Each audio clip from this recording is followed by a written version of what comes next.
Hi guys, this is Bosco and welcome back to another video. So we just finished doing the Emerson, Lake and Palmer ranking, or ranking every song off of each album. Now we're going to be ranking the albums. So if you saw my thumbnails on every video, there are 9 albums. Emerson, Lake and Palmer is one of my favorite bands of all time. They made a lot of really great albums that we can enjoy. Or at least I can enjoy. I don't know if you're an ELP fan out there. If you do, let me know, please, because I love chatting with people on what their favorite ELP album is, and you will know what my favorite album is once we get into this list. So again, there's 9 albums.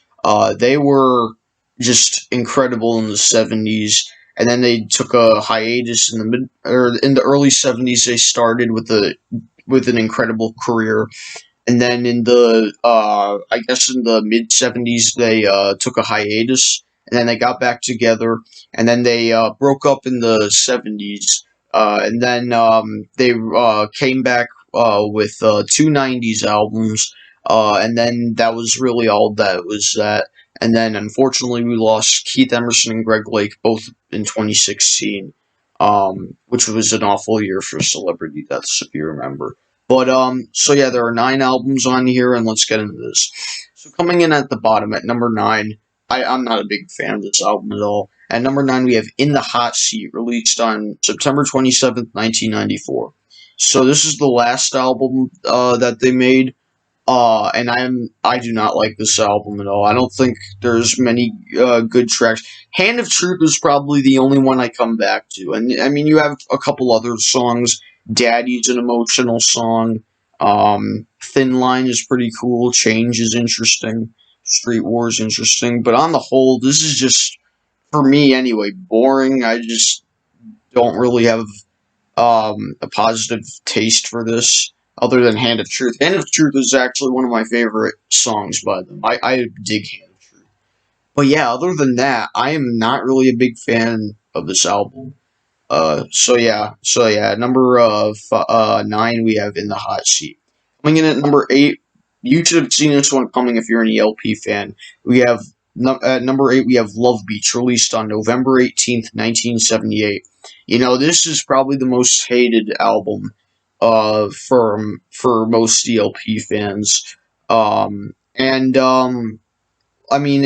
I don't like it either. I mean, well, if you took off "For You," the title track, maybe "Taste of My Love," you'd only have 4 songs. That would be a pretty short album, but it would actually be a great album. You know, "All I Want Is You" is a great way to open the album. "The Gambler," I mean, it's silly, but you can probably tell they were having fun. "Canario," you know, they did the whole classical thing. They would do covers of classical pieces. And "Memoirs of an Officer and a Gentleman" closes the album. Awesome. That's another one of my favorite songs by them. So yeah, but on the whole, this is another not good album, and of course the album cover sucks if you remember, which we'll get into the next video with the album covers. But "Love Beach" is just not that good at all. Some good songs on there, but some bad songs on there. So at number 8, we have "Love Beach." At number 7, we have the other '90s album that they did, "Black Moon," released on June 27th, 1992. So this was their first album after they came back. And, there are actually a lot of really great songs on here, I love the title track, I love "Paper Blood," I love "Romeo and Juliet."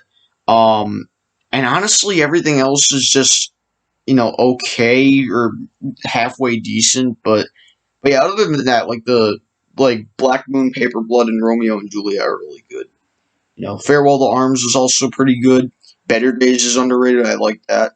"Affairs of the Heart," "Footprints in the Stuff." You know what? This album actually doesn't have that much bad stuff on here, but it stays where it is, and I think a lot of people will agree with me that it should be low. I guess they're getting used to their stuff. Greg Lake's vocals are deep instead of the normal range he had back in the '70s. So yeah, at number 7 we have "Black Moon." All right, at number 6 we have "Works Volume 2," released on November 10th, 1977. This was the second of Works albums that was released in the same year of 1977. And if you asked me a few years ago, I would not be a big fan of this album. but this album has actually grown on me. There are some songs that I really love on here, like "Tiger in the Spotlight." I've always loved "Brain Salad Surgery," "Barrel House Shakedown." I've explained on the Works Volume 2 video how that sounded like you're in an old honky tonk bar or something. What else? Maple Leaf Rag is cool. I Believe in Father Christmas. I listen to that every time the holidays come around because it's actually really cool. I love that song. You got Honky Tonk Train Blues, which is a cool Keith Emerson little piece. And you got Show Me the Way to Go Home, which was from the movie Jaws. And they just did that, and ELP did that as a cover. So yeah, this is a really good song. If there are songs I wouldn't like on here, not really any. There's not really any bad songs on here. But on the whole, Works Volume 2 is actually a really strong album. I have grown to love this. Alright, coming in at number 5, we're in the top 5 now. Coming in at number 5, we have Works Volume 1, released on March 25th, 1977. If you looked at the thumbnail on my video, it said March 17th, 1977. That was wrong. I don't know where I got that date from. March 25th, 1977. But anyway, back to Works Volume 1. If you asked me a few years ago, I'd probably have this in the top 3. I'm not even joking. I loved this album back then, and I still love it today. But I mean, the first 4 are next. But yeah, you have, and I always love the idea how every band member has one contribution to one side only. Keith Emerson opens with Piano Concerto Number 1, an 18-minute, like a piano orchestra. Like, I think this is the London Philharmonic Orchestra, if I'm not mistaken, that did this song. And yeah, it's definitely Keith Emerson oriented. And if you like that stuff, get ready for that. And you have Greg Lake stuff, which is more of the love ballady stuff. Lend Your Love to Me Tonight. C'est la vie, I love that one. Hallowed Be Thy Name, that's more. That's not really a ballad. Nobody Loves You Like I Do, another ballad. And Closer to Believing. That is an underrated song. I love that song a lot. And out of the 3 band members alone, I think Carl Palmer's side is the best, in my opinion. You got The Enemy God Dances with the Black Spirits, which I mentioned was the second movement of the Scythian Suite on the Classical Songs video. You got LA Nights featuring Joe Walsh on scat vocals and lead guitar, or I think guitar he was playing on. Joe Walsh from the Eagles, that is. You got, what else? You got New Orleans, that's another interesting one. You got Two-Part Invention in D minor, which is this interesting, he did a rendition of Bach, which works in my opinion. Food for Your Soul, which in the Works Volume 1 video, I said that it was, what was it, cheesy 70s football music, something like that.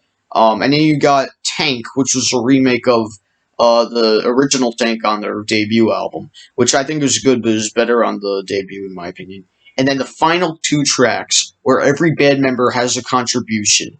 Fanfare for the Common Man and Pirates. I love every second of those songs. They're just really anthemic, in my opinion.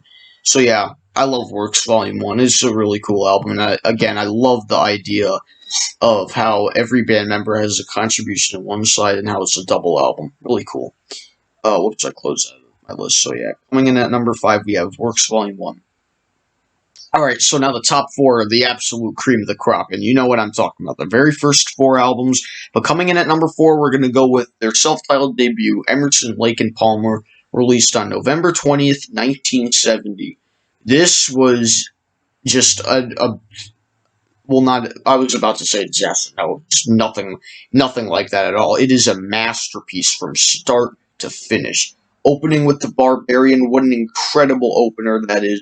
Take a Pebble, so underrated, incredibly underrated. Knife Edge, I think at one point that used to be my favorite song on this album.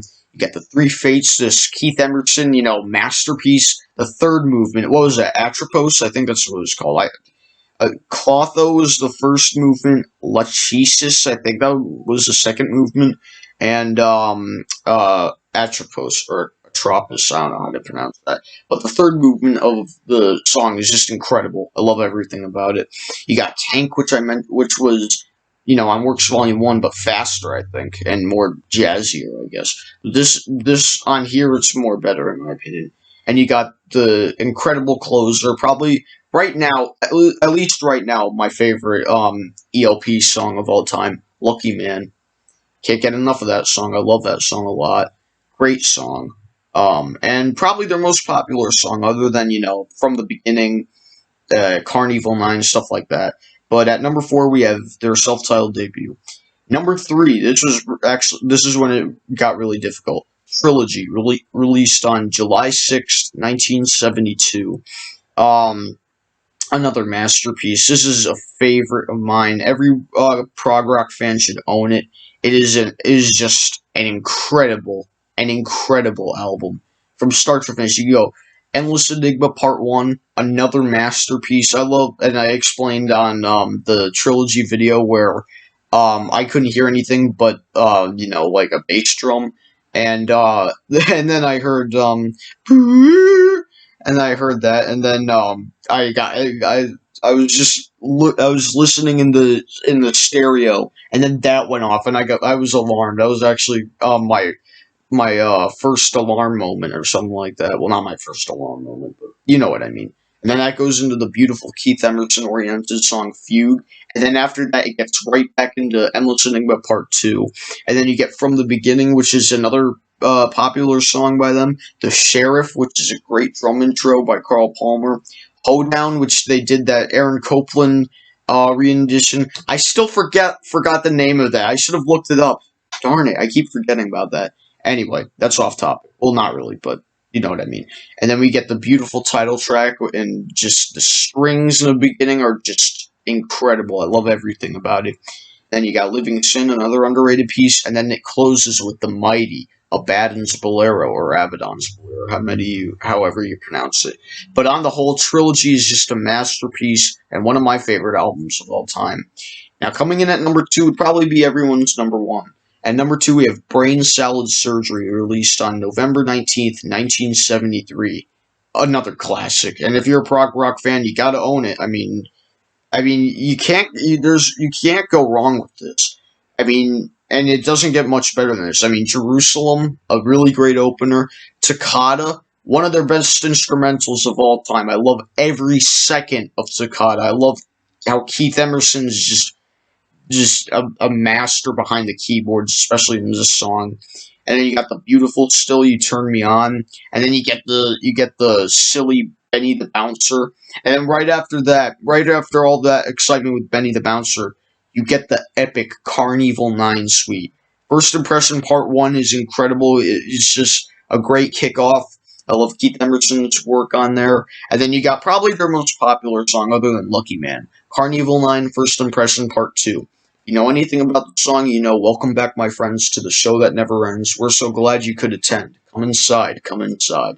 A masterpiece from start to finish. And then you get one of my favorite instrumentals, Carnival 9 Second Impression, where Keith Emerson is just blazing away in a glory of fire. It is just incredible. I've never heard anything like that.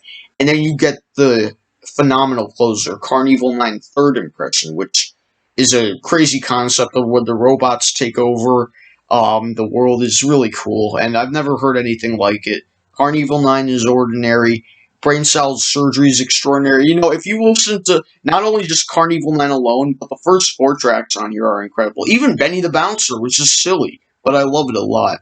So yeah, but number 2 for me is Brain Salad Surgery. My favorite Emerson, Lake and Palmer album of all time, I think it always has been, Tarkus, released on June 14th, 1971. I mean, again, from start to finish, in a way it kind of compares to 2112 by Rush. The first track being Tarkus, which is like 2112, a 20-minute epic, and it puts the other songs to shame, really. But it's just, Tarkus is one of my favorite songs of all time. Probably my top 3 favorite ELP songs, definitely. And then you get the other stuff, which is actually really good too. You got Jeremy Bender, and you know what? An update on that ranking video. I think Jeremy Bender might be my new least favorite song, but I enjoy it all the time.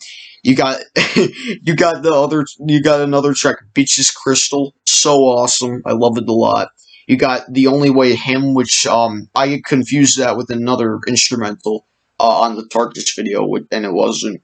The Only Way Him, great Keith Emerson stuff, and that goes into Infinite Space Conclusion, which is cool, more like a jazz fusion-y piece. which I always love. You got A Time and a Place, which is just just an incredible rocker.